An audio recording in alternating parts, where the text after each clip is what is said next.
Bonjour à tous et à toutes, bienvenue dans cette masterclass de Inbound Marketing France 2021. Alors aujourd'hui, vous l'avez vu, un titre très long. On va parler de plusieurs sujets, mais dans une très jolie mise en abîme autour des webinars et de la communication vidéo dans une masterclass en vidéo. Et je suis ravie de recevoir Gilberto, CEO et cofondateur de Livestorm, pour aujourd'hui.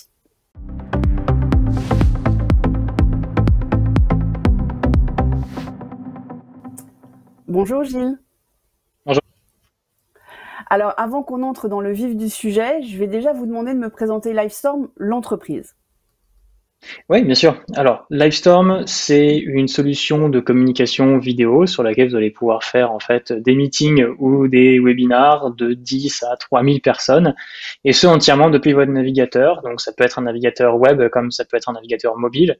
Et à la cerise sur le gâteau, j'ai envie de dire, c'est que en fait, on s'occupe pas que de la vidéo, on va également vous aider à faire tout ce qui est en amont et en aval. Donc la préparation avec les pages d'inscription, l'emailing, le retargeting, l'analyse, tout ça vient vraiment clé en main. Et l'idée, c'est la vraie promesse en fait, c'est qu'en 8 minutes, vous ayez votre événement, quel qu'il soit, prêt de A à Z. Voilà. D'accord, donc en amont avec les invitations, en aval avec tous les analytics, c'est ça? Exactement, exactement. D'accord. Quelques références de clients qui utilisent Livestorm que vous pouvez nous citer? Ouais, bien sûr. Alors on a des clients un peu partout dans le monde, on va dire 70%, grosso modo en Europe, 30% en Amérique du Nord. Mais pour ce qui est plus proche de chez nous, on va travailler par exemple avec, on a travaillé avec Alan, avec Payfit, on va dire pour les grandes scale-up françaises qu'on connaît. Pour les grands comptes, on va travailler avec la BPI. Et puis pour tout ce qui est dans l'éducation, on va travailler avec Sciences Po par exemple sur des cas d'usage à chaque fois qui sont assez différents. D'accord. Alors j'imagine que comme pour tout le monde, l'année 2020 a été une année un petit peu particulière, hein, parce que pour beaucoup des participants, pour je crois tout le monde d'ailleurs dans le monde, le webinar et la communication vidéo en général en fait est devenu incontournable. Est-ce que vous pouvez nous partager quelques chiffres sur la progression des événements en ligne par exemple? Bien sûr, depuis 2020, on constate une multiplication du nombre d'événements en ligne par 30. Littéralement, on a eu vraiment 30 fois plus d'événements en l'espace d'un an qu'on a d'habitude, alors qu'on partait déjà d'un momentum qui était déjà assez fort, où en fait on avait déjà des millions de participants littéralement tous les trimestres. Donc ça s'est extrêmement aussi diversifié. Donc on voit du marketing, mais aussi des RH, de la communication interne, de la relation commerciale. Donc ça s'est extrêmement diversifié. Et puis pour vous donner un ordre d'idée, en l'espace d'un an, alors qu'on était une société qui a déjà quelques milliers de clients, on a fait 450 à 500% de croissance sur un an. Donc on a été du bon côté de la route, du bon côté de la barrière, mais ça a été très très brutal comme accélération. Vous existez depuis 2016, je crois, hein? Exactement. D'accord. Alors, c'est vous qui avez eu l'idée de cette masterclass et comment vous est venue l'idée en fait? Pourquoi vous avez souhaité nous parler de la communication vidéo aujourd'hui? Alors, c'est une bonne question. En fait, on a beaucoup d'entreprises qui aujourd'hui ils font des webinars, des événements, et, euh, et en fait, il y a un truc qui a changé un petit peu là justement pendant ces derniers mois, c'est qu'il y a une sorte de fatigue. D'ailleurs, il y a beaucoup d'articles autour de la Zoom fatigue, le fait de voilà d'être que ce soit quelque chose qui finalement soit presque plus fatigant que ce qu'il y a en vrai. Et en fait, l'élément qui permettrait de pallier à ça, c'est créer du rythme, créer de l'engagement, de l'interaction, parce que c'est ça qui va finalement définir un le succès de l'événement, deux le fait que ce soit un moment qui soit je vais pas dire agréable, mais un moment qui soit en tout cas plus diversifié, divertissant presque, en tout cas, que ce que pourrait être quelque chose de très univoque, comme un webinaire un peu classique et un peu bateau. Donc, la notion d'engagement, qui, à mon avis, est manquante et qui est une notion, je pense, assez nouvelle, et on pourra y revenir. Et voilà, et j'aimerais en fait communiquer ça et de savoir comment on fait pour créer plus d'interaction, plus d'engagement, comment on fait pour diversifier le contenu, comment on fait pour finalement sortir du comment on crée la connexion, plutôt finalement qu'est-ce qu'on crée. L'analogie que j'aime bien utiliser, c'est lorsque, par exemple, vous allez sur Instagram Live, vous posez pas la question de savoir comment on va aller en live, vous avez un bouton, vous allez en live et point barre. La question que vous vous posez, c'est qu'est-ce qu'on va faire, quoi. Quel type de contenu on va produire. Et je pense que la question, elle est là, en fait. Et c'est en B2B, on est encore trop dans ce paradigme de, ah, mais comment je fais pour ouvrir une connexion? Alors qu'en réalité, on aimerait juste créer et engager avec les gens avec qui on crée. Donc, voilà. On va parler de ça aujourd'hui. Alors, vous voulez qu'on fasse des webinaires différemment. Vous avez évoqué Instagram Live, mais on va peut-être essayer de structurer. Si on avait 3 éléments clés sur lesquels on peut focaliser cette masterclass. Alors, le premier, ça serait comment interagir avec son audience et créer un événement, des webinaires, des meetings qui soient plus dynamiques. Ça, c'est vraiment le côté interaction et on va dire, oui, voilà, ça, interaction.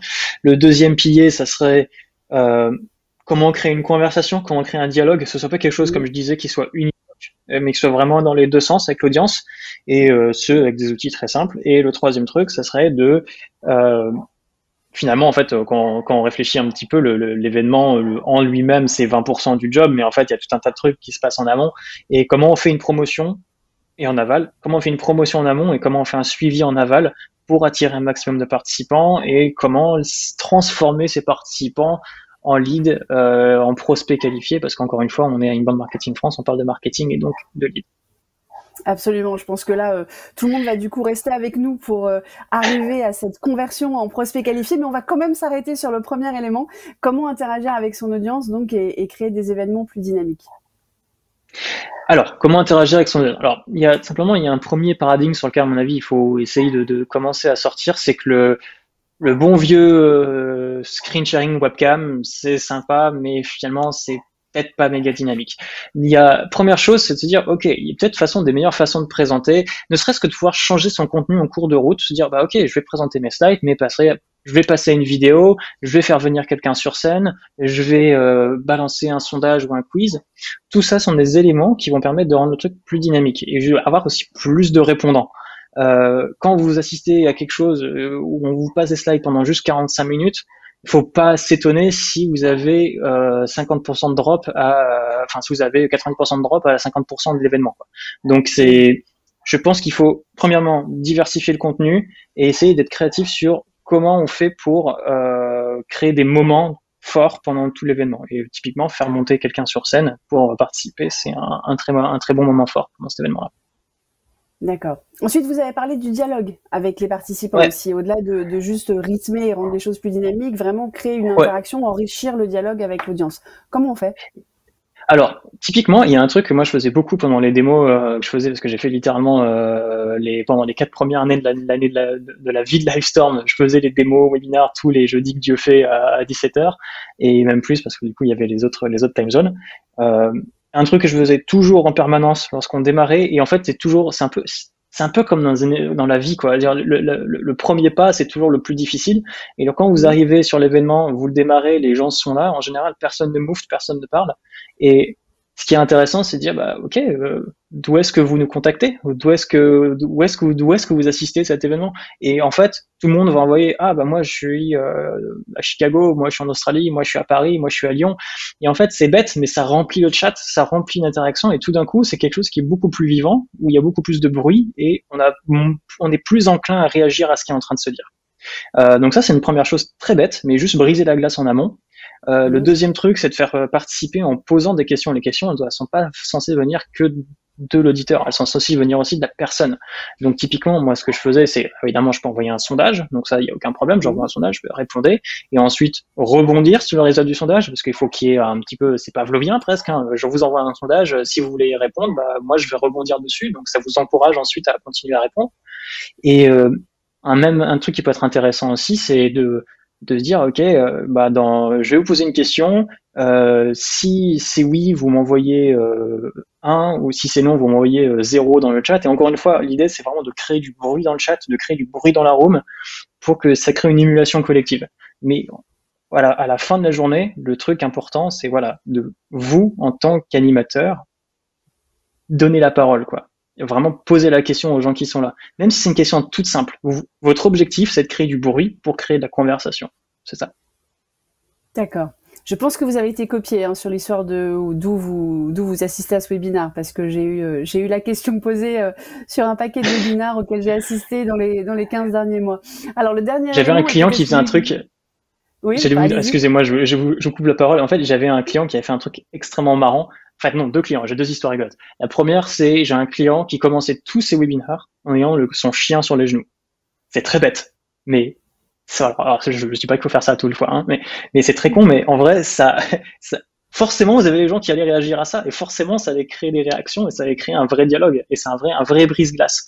Donc c'est intéressant, un peu extrême, mais intéressant. Le deuxième cas qui est plus simple, c'est juste de dire, ok, alors, pareil, c'est un peu extrême en réalité, mais dans 3 secondes, ce qu'on va faire, c'est qu'on va tous, alors c'était pas sur Livestorm, c'était sur un autre outil, ça remonte un peu d'ailleurs dans une autre vie pré-Livestorm. Vous allez tous ouvrir vos micros et vous allez tous crier un truc en même temps. Et c'est, bon, pour le coup, c'est un peu extrême parce que là, ça faisait vraiment une cacophonie, mais en fait, ce qu'il y a de commun avec tous ces gens-là, c'est qu'ils trouvaient un brise-glace au départ. Et après, Ouais. ça a transformé complètement l'événement. Enfin bref, désolé, je vous ai coupé pour raconter des Non, anecdotes. non, pas du tout. Je pense que les anecdotes intéressent absolument les participants. Et donc justement, les participants, une fois que on a créé cette interaction, qu'on a rendu les choses dynamiques, le but, vous l'avez dit, hein, quand on fait des webinaires, en particulier en marketing, et en tout cas pour les participants à Inbound Marketing France qui nous écoutent, eux, ce qui va les intéresser, c'est vraiment la transformation de ces participants au webinaire en prospects qualifiés, puisque souvent, en fait, même la majorité des cas de l'utilisation des webinaires sont vraiment dans le cadre de stratégies d'inbound, voire d'ABM, pour ensuite aller un cran plus loin. Alors ça, comment on fait? Alors, il y a un premier réflexe de base, c'est juste de regarder un petit peu plus loin que qui est venu, qui est pas venu et quels sont les emails. Moi, c'est ce que j'avais avant, et en fait, j'étais très triste d'avoir que ça, parce que quelqu'un qui vient, c'est bien, mais quelqu'un qui vient 15% du temps, c'est moins bien. Alors que quelqu'un qui vient 90% du temps, c'est pas du tout le même niveau d'engagement. Donc déjà, regardez bien les analyses, regardez bien les données. Qui est resté plus de 90% du temps? Parmi cette cohorte-là, vous regardez un petit peu quels sont ceux qui ont été les plus engagés, parce qu'il y a forcément des gens dedans qui ont posé des questions, qui avaient un niveau d'intérêt qui était un petit peu plus élevé que les autres. Donc ça réduit encore la cohorte. Ensuite, cette cohorte, vous allez peut-être y apposer certains critères firmographiques, la taille de la boîte, le secteur, l'industrie, ou les questions que vous avez posées en amont, qui sont très importantes. Hein. Si vous avez un téléphone, si vous avez, enfin, toutes les données déclaratives que vous avez posées au moment de l'inscription. Et là, vous allez réduire encore plus votre cohorte. Et à la fin, vous allez vous retrouver en fait avec un segment qui est très niche, mais de gens potentiellement extrêmement qualifiés, en tout cas marketingement très qualifiés. Et à partir de là, c'est à vous de déterminer quelles sont les actions qu'on va mettre en face. Donc soit vous avez quelque chose, je fais un peu d'auto-promo, un peu comme Livestorm, où vous allez avoir en fait des séquences de mails post-événement et vous pourrez envoyer des trucs à ces gens-là. Ok, donc vous pourrez dire merci d'être venu. Voici, j'ai vu que vous aviez été particulièrement engagé, donc je vous envoie 2-3 petits contenus en plus pour justement poursuivre la conversation. Et pourquoi pas d'ailleurs, est-ce qu'on n'irait pas se parler, est-ce qu'on ferait pas un call parce que j'aimerais avoir votre avis sur tel ou tel truc. Bref, en tout cas, c'est le classique marketing automation qui vient après. Mais en tout cas, ce qui est sûr, c'est que parmi tous les gens qui vont venir, vous allez avoir une cohorte de gens qui sont extrêmement qualifiés, et ces gens-là, il faut absolument les mettre en permanence dans une boucle très précise, très personnalisée, avec un maximum de touchpoints sur les 3 à 4 jours qui vont suivre. Voilà. Et diversifier, bon ça c'est le métier des marketeurs qui vont nous écouter, mais de diversifier les touchpoints. On peut savoir de l'email, ça peut être du social media, ça peut être quoi que ce soit, mais voilà, essayez de faire poursuivre un peu la conversation. Ensuite, vous allez avoir une cohorte de gens qui peut-être un petit peu moins qualifiés, mais qui étaient là, qui étaient présents, qui vous a écouté. Peut-être que ces gens-là, faut peut-être un petit peu moins agressifs, peut-être qu'ils sont peut-être un petit peu moins qualifiés, et dans ce cas, on va peut-être les mettre dans quelque chose de plus de l'ordre du nurturing, et essayer de détecter des signaux faibles sur, voilà les slides au fait de la présentation, et ensuite vous allez voir s'ils vont les télécharger. Et en fait, c'est tous ces petits signaux faibles qui vont se rajouter après, qui vont augmenter le score, et peut-être les faire basculer finalement dans la cohorte, en fait, celle qui est la plus importante. Et les gens qui sont pas du tout qualifiés et qui sont à peine venus, ils regardent le replay, ils sont mis dans une histoire dans une boucle de nurturing, etc. Peut-être un petit peu moins personnalisé, bref. Donc c'est vraiment avoir une approche par strat. Et surtout, ce qu'il faut penser à faire, c'est que tous les gens qui sont venus sont potentiellement des gens qui pourront revenir. Donc, il ne faut pas hésiter, en fait, à remettre dans la boucle pour les prochains événements tous ces gens qui sont déjà venus. Parce que plus ils viennent, plus vous augmentez les touchpoints, plus le niveau de qualification augmente. En tout cas, jusqu'à ce qu'ils vous disent d'arrêter de les contacter. Et voilà. Donc, moi, en tout cas, c'est ce qu'on a fait pour nous et ça a plutôt bien marché. Donc en fait, si je comprends bien, il y a d'abord bien choisir aussi les questions déclaratives à l'inscription à l'événement, ça c'est le premier point. Voilà. Ça fait déjà en amont, il faut commencer à prévoir ce dont on va avoir besoin pour la transformation post-événement, hein, donc il faut bien anticiper ça si je comprends bien ce que vous avez dit. Ouais. Ensuite, je vous coupe juste là sur le côté déclaratif.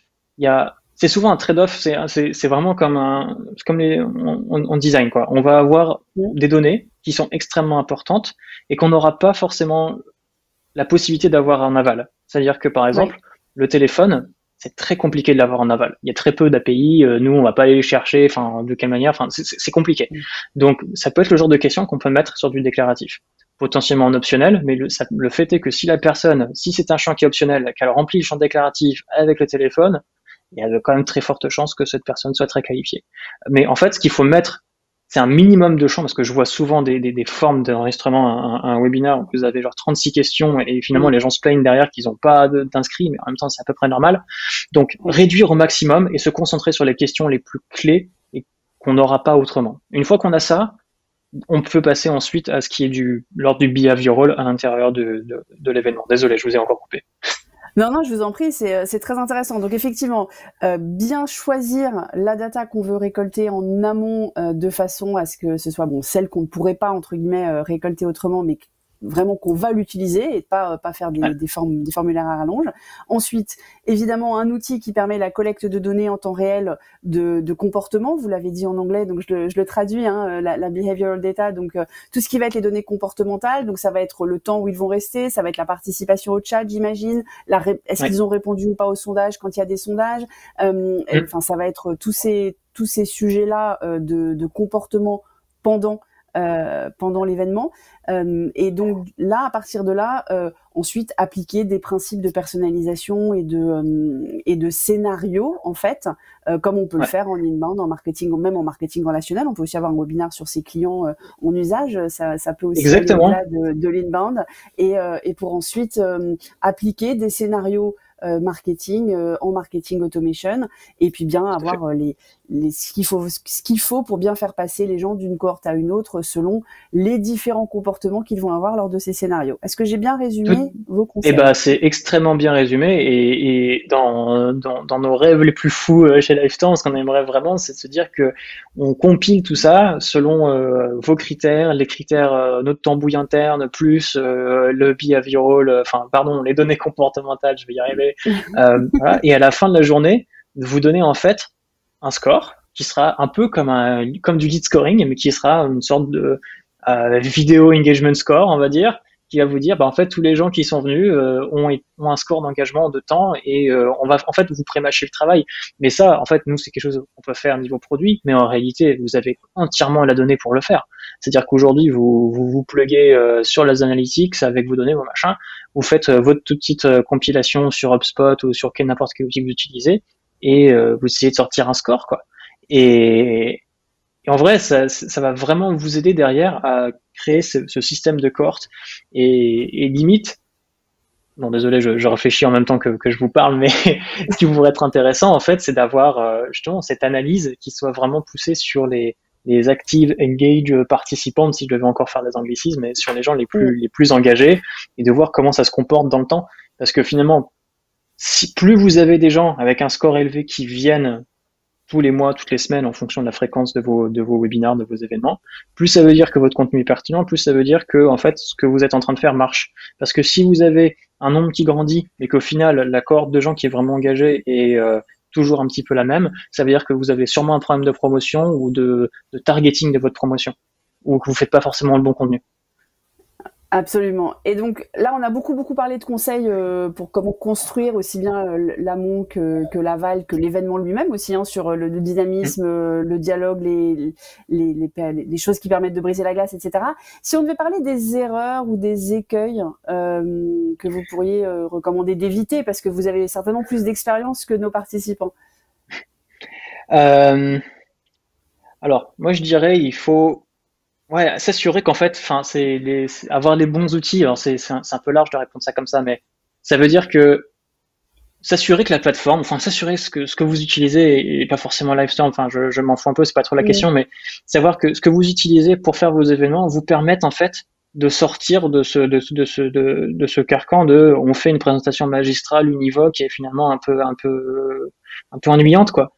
Donc à partir du moment où vous pouvez diversifier la façon de présenter, à partir du moment où vous pouvez diversifier ce que vous allez présenter en termes de contenu, et que vous pouvez avoir ce dialogue avec les participants, vous êtes plutôt dans un bon endroit, et vous pouvez, vous utiliser la plateforme, quoi. Donc, moi, je m'assurais déjà d'avoir les bons outils, quoi. Voilà. Donc, je me dis, il faut que j'ai la flexibilité de faire ce que j'ai envie, et que je sois pas, en fait, prise au piège parce qu'il me manque telle ou telle feature, quoi. Oui, c'est ça. C'est-à-dire qu'en fait, d'abord, si je comprends bien votre conseil, c'est de vraiment se focaliser sur le contenu du pendant, avec les bons outils d'interaction, d'échange et de dynamisme que vous avez évoqués, avant de réfléchir à qu'est-ce que je vais mesurer, qu'est-ce que je veux prendre comme data en amont, qu'est-ce que je veux mesurer comme data comportementale. Enfin, Ouais, de d'abord se concentrer sur le contenu, en fait, comme dans ouais, je vais beaucoup de prendre un choses exemple. pour le Exactement, je vais vous prendre je vais prendre un exemple absurde, mais en fait, vous n'allez pas changer votre façon de faire des sales en fonction de votre CRM. Enfin, c'est pas parce que vous Oui. utilisez Pipedrive ou Salesforce que vous allez faire des sales différemment. Non, vous avez votre discours commercial, vous vendez d'une certaine manière, et après, c'est un peu au CRM de se débrouiller pour voilà, pour avoir les bonnes données, les bonnes features, les bons trucs pour pouvoir vous aider à vendre. Donc, il faut penser. Et en fait, on est trop dans ce paradigme, je sais pas pourquoi, et c'est un truc qui est un peu frustrant. Ça fait 30 ans qu'on fait de la vidéo sur Internet, ça fait 30 ans en fait qu'on s'adapte à l'outil, alors qu'en vrai, ça devrait être l'inverse, comme à peu près tous les autres outils qu'on utilise au quotidien. Absolument, la stratégie avant l'outil. L'outil n'est là qu'au service de la stratégie. Alors moi, il ne reste plus beaucoup de temps, mais il y a une question que je brûlais de vous poser. Enfin, et d'ailleurs, vous l'avez mentionné, hein, vous avez fait des webinaires tous les jeudis à 17h et puis autant de fois que de time zone comment vous faites des webinaires? Comment Livestorm utilise Livestorm? Livestorm utilise beaucoup Livestorm, donc ça déjà c'est une première bonne chose. Mais nous, alors on a plusieurs choses. On a des webinaires de démo. Donc en fait, on a tous les moments du funnel. En fait, on a un Mhm. webinar. On a un webinar D'accord. donc marketing qu'on va faire de temps en temps avec une autre boîte. Donc l'idée là c'est générer du lead, générer du contact. On est plutôt sur des sujets très top of the funnel. On va parler de sujets marketing pour des marketeurs par exemple, mais pas forcément sur le live en lui-même ou sur le live stream ou sur la vidéo. Ensuite, on va avoir un événement qui est plus mid-funnel, plus de conversion, où là, ça va être typiquement une démonstration produit. C'est les commerciaux qui s'en occupent, ils font la démonstration produit, ils sont deux, et ils répondent aux questions des clients. En général, les clients, enfin les prospects qui sont sur ce webinaire, sont pas des gens qui sont extrêmement qualifiés, ou alors qui sont pas forcément dans le sweet spot de ce que nous on recherche en termes de clients. C'est-à-dire que typiquement les VIP, on va les mettre plutôt sur des calls en one-on-one, et du coup on va utiliser Livestorm pour faire du one-on-one. Mais sur le webinar, en tout cas, on va mettre des gens un petit peu moins qualifiés. Ensuite, on va avoir un autre typologie de webinaire qui est post-funnel et enfin, ce webinaire, cet événement va être plus de l'ordre de la formation. Donc là, ça va être l'équipe Care qui va faire des formations sur le produit toutes les semaines que Dieu fait et il forme en fait les clients sur des choses beaucoup plus feature orientées, beaucoup plus voilà. Et encore une fois, on est plutôt sur la population qui assiste à ces événements-là, sont plutôt des gens sur du self-service, en mensuel, et donc sur lequel on fait pas des relations 1 à 1 pour des raisons simplement de ROI, quoi. Et par contre, les équipes Customer Success, donc qui est une autre équipe, ce qui ne fait pas de support, une équipe Customer Success va utiliser Livestorm pour faire du meeting, donc plutôt en 1 à 1 ou 1 à peu, mais cette fois-ci pour faire quelque chose de beaucoup plus personnalisé, vraiment des trainings, des QBR, des machins, donc vraiment le traitement un peu enterprise. Donc ça, c'est pour vraiment les événements Livestorm sur tout le funnel. Mais on a aussi les événements Livestorm en interne. C'est-à-dire qu'on va essayer Livestorm pour faire no all hands meeting, donc le team meeting, le meeting, j'ai envie de dire, de la boîte. Donc on est Ouais. 123, donc il y a 123 personnes qui se pointent et donc c'est moi qui parle pendant 15 minutes ou à peu près, ouais, à peu près, sur en gros les grands chiffres, les machins, les directions à prendre, les mises à jour des projets, etc., etc. Donc vraiment la grosse synchronisation d'équipe de la semaine. Et pour finir, on a tous les petits meetings, tous les petits rituels qui se passent sur Livestorm. Le rituel le plus marrant, enfin il y a deux rituels marrants. Il y en a un, on a une room dédiée sur Livestorm qui est le coffee room, où en fait à chaque fois que quelqu'un se connecte, ça publie un petit truc sur Slack, genre Franck s'est connecté sur la coffee room et les gens peuvent le rejoindre et avoir un café ensemble. Donc typiquement quand vous êtes une boîte remote de 120 personnes, c'est plutôt utile. D'accord. Vous Puis avez voilà, vraiment on a la même recréé la chose. machine à café. On a recréé la machine à café, pardon, et on a fait la même D'accord. chose pour les board games, donc pour les jeux de plateau. Enfin bref, voilà. Donc il y a aussi tout un tas d'usages internes qu'on soupçonne pas, mais qui existent. Merci beaucoup. Alors, la dernière question, quand même, avant qu'on close cette masterclass, c'est et à l'avenir, quelles évolutions vous prévoyez de faire sur l'outil? On profite, hein, vous devez avoir une petite idée de la roadmap produit de Livestorm, donc Ouais. j'en profite pour vous poser la question. Quelles vont être les évolutions que vous avez prévues pour justement répondre à ces besoins que vous avez cités, pour rendre les webinaires toujours plus interactifs, pour les collecter peut-être plus de data, pour permettre à tous les organisateurs d'atteindre mieux leurs objectifs, en fait? Bah, le principal axe qu'on est en train de suivre pour cette année et probablement encore l'année à venir, c'est l'axe des intégrations. Je disais tout à l'heure, ça fait 30 ans on se pose pas la question de la stratégie d'abord et l'outil vidéo ne s'adapte pas à nous. Mm, Les intégrations, c'est vraiment la réponse à ça. C'est de dire, en d'accord. fait, on a un workspace vidéo et on va pouvoir l'intégrer avec tous nos outils, que ce soit des outils marketing, commerciaux, RH, et même à l'intérieur de la room, être capable de personnaliser la room pour pouvoir y ajouter tout un tas de fonctionnalités. Demain, vous pourrez pourquoi pas avoir un module de paiement entièrement depuis la room. Si demain vous voulez vendre je sais pas, des cours en ligne ou des Tesla, Mm, enfin j'en sais rien ce que vous voulez vendre, et ouais. avoir du chatbot ou de l'habillage. Enfin, en gros, l'idée, c'est pouvoir vraiment être sûr que votre usage de Livestorm, il est unique de la même manière que lorsque vous allez sur Slack, votre Slack, il est unique parce que vous avez vos groupes, vous avez vos intégrations, vous avez votre façon de l'utiliser. Et ben, ça sera pareil chez Livestorm. Ça va être passionnant à suivre pendant toutes les prochaines années. Et puis, je voulais vous demander aussi, est-ce que vous avez un mot de la fin pour tous ceux qui nous écoutent ou qui nous regardent pour Inbound Marketing France 2021? Qu'est-ce que vous leur conseillez sur les événements J'en et les viens, webinaires? alors, souvent, les gens sont très stressés sur les événements et de le faire, de l'organiser, enfin, juste soyez tendre avec vous-même, quoi. Enfin, soyez spontané. On a tous droit là. On a passé une année horrible où tout le monde était genre en télétravail avec des gens derrière qui se baladaient. Enfin, on s'en fout. Soyez spontané. Vous avez le droit de buter sur un mot. Vous avez le droit de faire des erreurs. C'est pas grave. Juste, plus vous êtes spontané, plus vous allez générer la réaction, plus ça va être intéressant comme événement. Soyez pas trop didactique. Voilà. Donc, soyez cool par rapport à ça et vous allez voir que ça va tout de suite débloquer plein de choses. Eh ben, merci beaucoup, Gilles. Et je rappelle à tous ceux qui nous écoutent et qui nous regardent qu'ils peuvent venir vous rencontrer toutes les équipes Livestorm sur votre stand virtuel dès la fin de cette masterclass. Merci et à bientôt. Merci.